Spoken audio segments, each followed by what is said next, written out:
আমাদের সরকারগুলো তো মূলত চালায় ব্যবসায়ীরা, তারা মন্ত্রী হয় না, মন্ত্রী বানায়। নৈতিকতার জায়গায় যে অসততা, এই বিষয়টাকে আপনি কিভাবে দেখেন? আপনি তো এই সিন্ডিকেট ভাঙতে পাচ্ছেন না। বাংলাদেশে আমরা নিজেরাই তো সয়াবিন উৎপাদন করতে পারি। সুপ্রিয় দর্শক, সকালবেলার নিউজ রুম থেকে আমন্ত্রণ জানাচ্ছি আপনাদের আজকের অনুষ্ঠানে। আজ আমরা কথা বলবো ভোজ্য তেলের মূল্য বৃদ্ধির প্রস্তাব নিয়ে। আপনারা জানেন, মিডিয়াতে ইতিমধ্যে দেখেছেন, রিফাইনারি প্রতিষ্ঠানগুলোর মালিকরা সরকারের কাছে প্রতি লিটার সয়াবিনের দাম 10 টাকা বাড়ানোর জন্য আবেদন করেছেন। সেটা নিয়ে ট্যারিফ কমিশন ইতিমধ্যে তৎপরতা শুরু করেছে। তারা বলছেন যে তারা শীঘ্রই একটা বৈঠক ডেকে এই বিষয়ে সিদ্ধান্ত নেবেন। তো এর ফলে জনজীবনে, মানুষের দৈনন্দিন জীবনে কি ধরনের প্রভাব পড়তে পারে, আর এই ভোজ্য তেলের দাম বৃদ্ধির যে সিন্ডিকেট সবসময় সক্রিয় থাকে, তারা এই ঘোষণার পর বাজারে আমরা আদৌ ভোজ্য তেল সয়াবিন পাবো কিনা, তার সংকট সরবরাহ স্বাভাবিক থাকবে কিনা, এসব বিষয়ে জানার চেষ্টা করব সকালবেলার বিজনেস এডিটর টুটুল রহমানের কাছ থেকে। টুটুল রহমান, আপনাকে স্বাগত জানাচ্ছি সকালবেলার নিউজ রুম থেকে। ধন্যবাদ সাহেব। দর্শক, বলছিলাম ভোজ্য তেলের দাম সিন্ডিকেটের বিষয় নিয়ে আমরা কথা না বাড়িয়ে চলে যাব টুটুল রহমানের কাছে। আমি টুটুল, আপনার কাছে জানতে চাই, এই ব্যবসায়ীরা যে মাঝে মাঝেই ইন্টারন্যাশনাল বাজারে তেলের দাম বৃদ্ধির অজুহাতে ভোজ্য তেলের দাম বাড়িয়ে থাকেন, 5 টাকা, 10 টাকা, 20 টাকা, নানা রকম, এবং শেষ পর্যন্ত যখন সরকার, ট্যারিফ কমিশন মূল্য বৃদ্ধির ব্যাপারে খুব একটা সায় দেয় না, তখন দেখা যায় যে বাজার থেকে সয়াবিন তেল উধাও হয়ে যায়, পাওয়া যায় না। এক পর্যায়ে এই সিন্ডিকেটের কাছে মুক্তি স্বীকার করে ট্যারিফ কমিশন মূল্য বৃদ্ধির ঘোষণা দেয়। উল্টো দিকে আমরা যখন দেখি ইন্টারন্যাশনাল বাজারে যখন ভোজ্য তেলের দাম নিম্নমুখী হয়, তখন সেই মূল্য অনুযায়ী এই বাংলাদেশের বাজারে যে সয়াবিনের যে মূল্য পুনর্নির্ধারণের বিষয়টা তেমন আমরা দেখি না। এই যে ব্যবসায়ীদের নৈতিকতার জায়গায় যে অসততা, এই বিষয়টাকে আপনি কিভাবে দেখেন? ধন্যবাদ শাফি ভাই।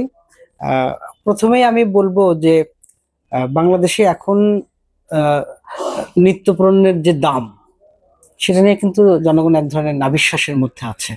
আপনি নিশ্চয়ই জানেন যে বাজারে এখন 80 টাকার নিচে কোনো সবজি পাওয়া যায় না। চালের দাম খুব বেশি ছিল, হঠাৎ করে কিছুটা 2-1 টাকা হয়তো কমেছে। এর মধ্যে আজকের এই খবরটি আমাদেরকে আরেকটু আশাহত করলো, বা আমাদের সেই যে খড়গহস্ত হওয়ার যে বিষয়টি, সেটি হলো। এখন আমি যেটি বলবো যে গত মে মাসে ব্যবসায়ীরা কিন্তু ভোজ্য তেলের দাম আন্তর্জাতিক বাজারের অজুহাত দিয়ে বাড়িয়েছে এবং 189 টাকায় লিটারে বিক্রি হচ্ছে। তার আগে আপনি দেখবেন প্রেক্ষাপটটা কি হলো। হঠাৎ করে পাড়া মহল্লায় কোনো জায়গায় কিন্তু তেল খুঁজে পাওয়া গেল না, মানে কেউ পাচ্ছে না। আবার সুপার সুপার শপগুলো যে কাজটা করলো, যে আপনি যদি চিনি কেনেন বা আপনি যদি অন্য একটা পণ্য কেনেন, তাহলে আপনাকে তেল দেয়া হচ্ছে। তার মানে কি, মার্কেটে কিন্তু তেল আছে, কিন্তু আপনাকে তেল দেয়া হচ্ছে না। এই যে বিষয়টা মানুষকে যতভাবে যত দুর্ভোগে ফেলা যায়, ব্যবসায়ীরা ফেলে সরকার এবং মানুষকে জিম্মি করে শেষ পর্যন্ত কিন্তু 7 টাকা লিটারে বাড়িয়ে তারা তেলের দামটা বাড়াতে সক্ষম হলো। এখন যেহেতু আমাদের আইন প্রয়োগকারী সংস্থা বা বাণিজ্য মন্ত্রণালয় বা অন্যান্য যে সংস্থাগুলোর সঙ্গে জড়িত, তাদের এতটা তদারকি বা লোকবল বা যাই বলেন না কেন, সক্ষমতা বা আইন প্রয়োগের যে সক্ষমতা, এগুলো নেই। এই দুর্বলতার সুযোগটা কিন্তু আপনার ব্যবসায়ীরা নিচ্ছে। এর ফলে হচ্ছে কি, আপনি ইচ্ছে করলেই যখন চাইবেন, আপনি ব্যবসায়ীদের সরকারকে আপনার জিম্মি করে তেলের দামটা বাড়িয়ে দিতে পারবেন। এটা ব্যবসায়ীরা বুঝে গেছে বাংলাদেশে। এটা আমি আপনাকে বলি যে বাংলাদেশে আপনার প্রতি মাসে স্বাভাবিক সময়ে 1,60,000 টন তেলের চাহিদা থাকে। সেখানে দেখা যায় যে ব্যবসায়ীরা 1,70,000-72,000 টন আপনার আমদানি করে।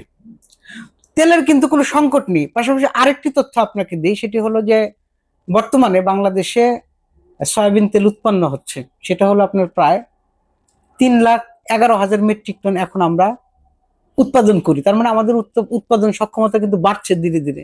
এটা আপনার ধরেন এক সময় আরো কম ছিল, যেখানে 11,000 টন ছিল, 25,000 টনে আসছে, তো ধীরে ধীরে ধীরে ধীরে 2000 ধাপে ধাপে এখন কিন্তু প্রায় 3 লাখ আপনার 11,000 টনের আপনার উৎপাদন করছে।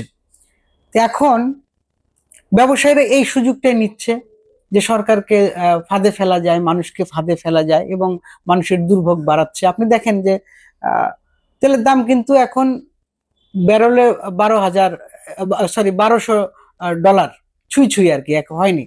কিন্তু ব্যবসায়ীরা যে প্রস্তাবটি করেছে এটা প্রায় 18 থেকে 20% বেশি।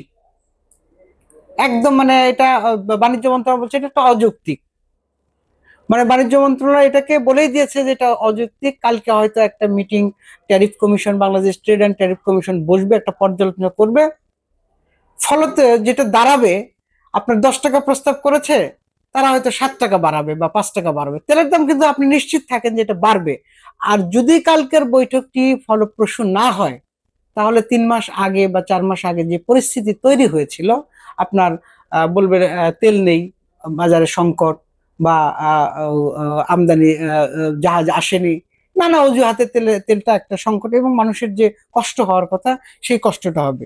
এখন সরকারের যে জিনিসটা করতে হবে সেটা হলো যে আপনাকে দেখতে হবে যে আসলে যে তেলটা বাজারে আছে এটা কতটুকু আছে, এটা কত মাস যাবে, এবং এই কত মাস যাবে, এবং আমাদের আমদানি এখন যে দামে বিক্রি হচ্ছে ইন্টারন্যাশনালি, সেই তেলটা আসতে আমার কতদিন লাগবে, কবে থেকে সেই মার্কেটে সেটা বিক্রি হবে, এটা কিন্তু তদারকি সরকারকে করতে হবে। তা না হলে হবে কি, এই পুরোনো দামে কেনা, কম দামে কেনা তেলগুলো কিন্তু আপনি কালকে থেকে ঘোষণা দিলে কালকেই তারা কিন্তু এই যে একটা বিশাল মুনাফা ব্যবসায়ীরা কিন্তু করবে।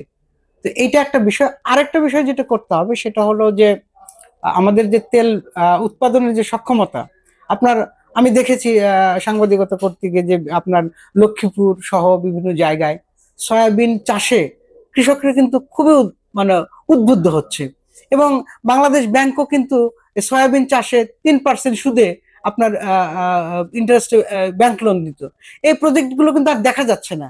বাংলাদেশের আমরা নিজেরাই তো সয়াবিন উৎপাদন করতে পারি, এবং এটা যদি আমরা 6 লাখ টনে নিয়ে যেতে পারি, তাহলে আমাদের তো আমদানি নির্ভরতা কমলো। সরকারকে এই দিকে গবেষণা করা উচিত, এই দিকে মনোযোগ দেওয়া উচিত বলে আমি মনে করি। তা না হলে ব্যবসায়ীরা বারবার, আপনি তো এই সিন্ডিকেট ভাঙতে পাচ্ছেন না। সরকারই বলছে যে বড় একটা সিন্ডিকেট, রাজনৈতিক সরকারই হোক আর অন্তর্বর্তী সরকার, যে সরকারই আসুক না কেন, তারা বলছে যে এই সিন্ডিকেট ভাঙা আমাদের পক্ষে সম্ভব না। তাহলে সিন্ডিকেটকে আপনার জিম্মি করতে হবে, সেটাকে আমাদের উৎপাদনটা বাড়াতে হবে। তা না হলে এই দুর্ভোগ থেকে জনগণের মুক্তি কখনোই মিলবে না। আচ্ছা, এখন যে বাজার পরিস্থিতি তেল, এবং আপনি সম্ভাব্য শঙ্কার কথা বললেন, ব্যবসায়ীরা কি এই মানুষের দুর্ভোগ কমানোর বিষয়ে কখনোই কি সমবেদনা সমব্যথী হবে না? মানে এই ব্যবসায়ীদের এই টেন্ডেন্সিটা আসলে কেন, যে মানুষকে জিম্মি করা, শুধু মুনাফাটাই কি এখানে মুখ্য, নাকি এটা একটা দুর্বৃত্তায়নের সিস্টেম হয়ে গেছে? এখানে আমি প্রথমত বলবো যে আপনার মুনাফাটাই তাদের লক্ষ্য থাকে। কেন লক্ষ্য থাকে? তারা যে আপনার এই যে তেলটা নিয়ে আসে, তেলটা বাজারজাতকরণের পেছনে তারা যে আপনার কর্পোরেট কালচার যেটা, এটার পিছনে যে পরিমাণ খরচ হয়, যে পরিমাণ উৎপাদন ব্যয় হয়, সেটা তো তাদের তুলতে হবে। আর বাংলাদেশের ব্যবসায়ীদের প্রবণতা দেখবেন যে একজন ব্যবসায়ী কিন্তু একটা ব্যবসা করে না, 10টা উইং তার খোলা আছে, যে আমি এই উইং এ লস করছি, আমি এই মুনাফা দিয়ে ওইটার লসটাকে পোষাবো আমি। তাহলে তারা কি হচ্ছে, যে তারা কিন্তু কখনোই লোকসান দিতে রাজি না। আপনার কোনো না কোনো ভাবে আপনার সেই মুনাফাটা তারা তুলে নেবে। তাদের ভিতরে কোনো মানবিকতা কাজ করে না। আপনি দেখবেন রমজান মাসে অন্যান্য দেশে পণ্যের দাম কমিয়ে দেওয়া হয়, 10% থেকে 15%, কোথাও কোথাও 50% পর্যন্ত কমিয়ে দেয়, যে এই মাসটায় আপনার মানুষ ভালো খাক বা ভালো পৌঁছাক। অথচ বাংলাদেশে কি হয়? বাংলাদেশে দেখবেন যে এটা আরো বেড়ে যায় এবং পণ্যের সংকট তৈরি হয়। যেখানে আপনার স্বাভাবিক সময়ে 1,60,000 টন চাহিদা, সেখানে আপনার আর 40,000 টন বাড়বে, তাহলে 2 লাখ টন হবে আপনার। তো সেটা তো একটা প্রস্তুতি নিতে পারে, টিসিবিও তো দিচ্ছে। তো কাজেই এটা হলো এক ধরনের আপনার মুনাফা লোভী তাদের যে দৃষ্টিভঙ্গি এবং তাদের যে লাইফ স্টাইল, এই ব্যবসায়ীরা যেভাবে জীবনযাপন করে, ব্যবসায়ীরা যেভাবে অপচয় করে, যেভাবে আপনার দেশে বিদেশে তাদের যে লাক্সারিয়াস জীবনযাপন এবং কর্পোরেট কালচার যা তারা যেটা শুরু করেছে, পুঁজিবাদী যে ভোগ বিলাসিতা, এইটাকে বজায় রাখার জন্য তারা সবসময় মানুষের কাঁধেই ভর করে। আর আমাদের সরকারগুলো কি, আমাদের সরকারগুলো তো মূলত চালায় ব্যবসায়ীরা। আপনি দেখবেন সরকারের সঙ্গে সম্পৃক্ত সবসময় ব্যবসায়ীরা, বড় বড় গ্রুপ অফ ইন্ডাস্ট্রিজের মালিকরা, তারা মন্ত্রী হয় না, মন্ত্রী বানায়। এক্ষেত্রে তারা কিন্তু ওই সরকারি জিম্মি থাকে আপনার ব্যবসায়ীদের কাছে। এটা অতীতে দেখেছেন আপনি, নিশ্চয়ই সাংবাদিকতা করতে গিয়ে দেখেছেন যে ব্যবসায়ীরা কিভাবে সরকারকে জিম্মি করে। আবার একটা সরকারকে টিকিয়ে রাখার ক্ষেত্রে ব্যবসায়ীরা কি ভূমিকা পালন করে। এক্ষেত্রে এই যে নতজানু, ব্যবসায়ীদের কাছে সরকারের নতজানু একটা ভাব, এটা কিন্তু অনেক বড় বিষয়। এটা এক ধরনের রাজনৈতিক দুর্বৃত্তায়নও বলতে পারেন, ব্যবসায়িক দুর্বৃত্তায়ন তো বটেই। জি, টুটুল আপনাকে ধন্যবাদ। প্রিয় দর্শক, আমরা শেষ করছি আজকের নিউজ রুম। দেখা হবে আগামী দিন অন্য কোনো বিষয় নিয়ে। ততক্ষণ পর্যন্ত বিদায়।